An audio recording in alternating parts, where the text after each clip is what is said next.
Praise the Lord. December 29వ తేదీ 2024. ఈరోజు దేవుని వాగ్దానము. క్రీస్తునందున్న ఎడల వాడు నూతన సృష్టి. కొరింథీయులకు రాసిన 2వ పత్రిక 5వ అధ్యాయం 17వ వచనం. ఈరోజు మనం వేటి యందు మనం ఉండాలి, అలా ఉండటం వలన కలిగే లాభం ఏంటి అని తెలుసుకుందాం. మొదటగా రోమీయులకు రాసిన పత్రిక 6వ అధ్యాయం 23వ వచనం ప్రకారం మనము యేసుక్రీస్తునందు ఉండాలి. సామెతల గ్రంథం 12వ అధ్యాయం 28వ వచనం ప్రకారం నీతి మార్గమునందు మనం ఉండాలి. యోహాను సువార్త 12వ అధ్యాయం 36వ వచనం ప్రకారం వెలుగునందు మనం ఉండాలి.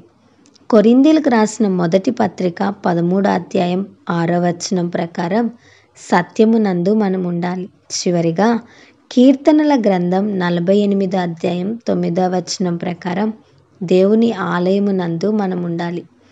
ఇప్పటి వరకు మనం వేటి యందు ఉండాలో తెలుసుకున్నాం కదా. ఇప్పుడు ప్రభు అయిన యేసుక్రీస్తునందు ఉంటే మనకు కలిగే లాభాలేంటో తెలుసుకుందాం. మొదటగా క్షమాపణ మనకు కలుగుతుంది. దేవుని కృప మనకు కలుగుతుంది. నిత్య జీవం కలుగుతుంది. మన ప్రతి అవసరత తీర్చబడుతుంది. జీవితంలో ఆనందం ఉంటుంది.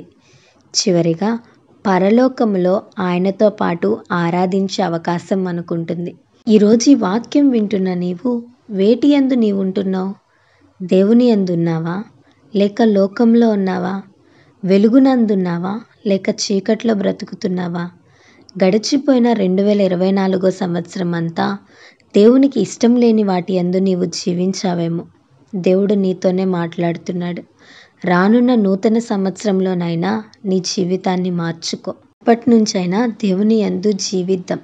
నిత్య జీవాన్ని, పరలోక భాగ్యాన్ని పొందుకుందాం. అట్టి కృప దేవుడు మనందరికీ దయచేయునుగాక. ఆమేన్. ఈ వీడియో మీకు దీవెనకరంగా, ఆశీర్వాదకరంగా అనిపించినట్లయితే లైక్ చేయండి, షేర్ చేయండి, కామెంట్ చేయండి, సబ్స్క్రైబ్ చేసుకోండి. God bless you.